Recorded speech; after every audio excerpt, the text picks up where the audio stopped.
Okay, today I'm going to show you how to sew a button on. You are going to need a piece of thread about 12 to 18 inches long. Make sure the end of it has a clean cut because you need to thread a hand needle with it. Once you thread your hand needle, you are going to cut that length in half by tying the ends together. So I have a loop just around the needle marks the halfway point, and I'm going to tie the ends of my thread in a knot. This will provide an anchor for your button, and it needs to be at the end of the thread. I like to do 2 knots, one right on top of each other. Some people like to do one. Either is fine.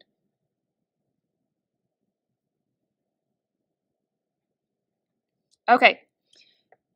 So the first one that we're going to do, we are going to take our fabric and fold it in half. Most of the time when you see a button sewn on fabric, it is more than one layer. Just one layer will not be strong enough to hold your button. We're going to do a 4-hole button, and whenever you start, you are going to start by coming up from the back of the fabric. So I'm going to hold the button in place wherever that may be of where I'm going to put it. I'm going to come from the back of the fabric and up through one of the holes. So I'm going to make an X on my button. So I'm going to come up, I'm going to pull my thread all the way through till I feel that knot catch in the back. Now it's okay if there's a little thread tail right there. That's not going to make that big of a deal. We can cut that later. I'm going to go across making my X, and what I'm going to try and do is get my needle to go back into the fabric pretty close to the same place that it came out of. I don't want all my threads all over the place. I want to keep them in a central location. So I'm going to pull it through till it's nice and tight. I'm going to come back. I'm going to look where my thread went in the first time, and I'm going to try and repeat that same pattern. Going up and down the whole time, trying to get it through the same spot. You want to pull it tight so that it's firm, but you don't want it so tight that you can't lift up the button. Most buttons need a little bit of room for the other layer of fabric to go underneath it for whatever it may be buttoning. You're going to go up 3 or 4 times on each part of your X, making sure that it's tight, going back through. So you can see all of my stitches are kind of just centered around that knot. If I'm far away from it, I want to kind of just move placement of my needle to make sure that it comes into a different spot. Sometimes this happens where it gets a little too loose. Don't start stitching again until you've been able to pull that through to get it tight. Sometimes you just have to pull one of the individual threads from there to get it going. Now I'm going to move on to the next part of my X. I'm still going to be trying to come up and back through in about the same place. Sometimes it's a little tricky. Don't poke yourself. I don't want anybody bleeding on their fabric.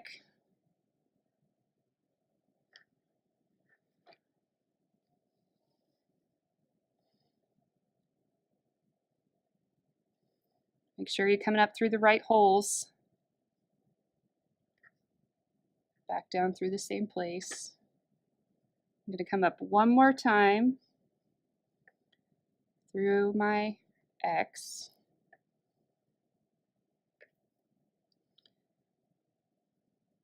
Okay, so normally people would think they just tie it in a knot and they're done, but that's not the case. What you need to do is come through your fabric one more time, but not through the button. You're going to come up underneath the button. Pull your thread out, and we're going to do what's called a shank.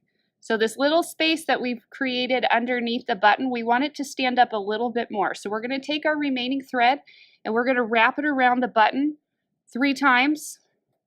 If you're really feeling funky, you can do 4.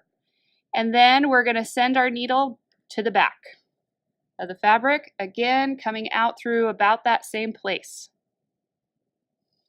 Now at this end, you can take your thread. I like to just cut it loose from the needle, give yourself a little bit of a tail, and just tie it like a shoelace into a knot twice. Didn't get it. And then any thread tails that you have, you can just cut them short. And that's how you do a button. Alright, so you saw how to sew on a sew through button where you actually have the thread going through the middle of the button. We saw this example where all the threads are relatively in the same spot. Now we're going to do a button that has a shank already onto it. So this is something that's already on the button to help it kind of stand up away from the fabric so that when it fastens, it already gives the room for the other piece to go through. I've already prepared my needle. I've doubled my thread on it and tied the end into a knot to be my anchor from the back. So as we start all buttons, come from the back of your fabric. We've got it double layered. Sometimes we go multiple layers, but at least 2 is what we want. Always want to make sure there's no little loops or anything. So if you see that, you got to just make sure that it gets pulled tight.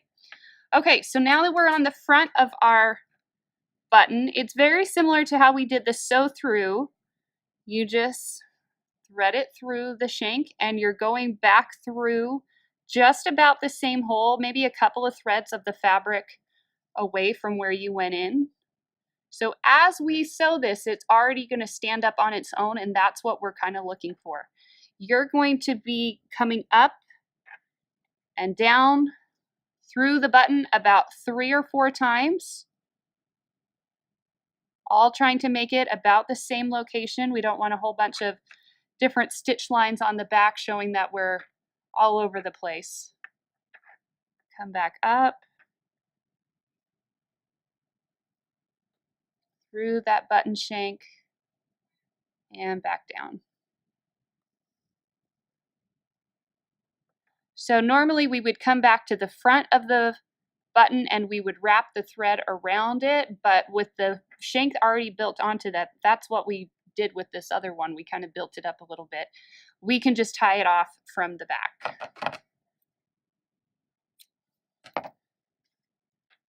Don't cut off your thread tails too short until you know that it is secure. Separate these threads. There we go. And tie them in a knot.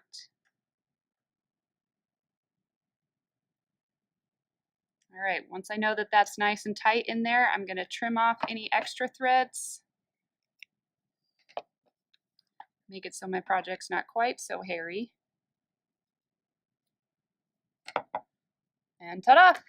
So you need to do one of each type of button to really get a feel for it.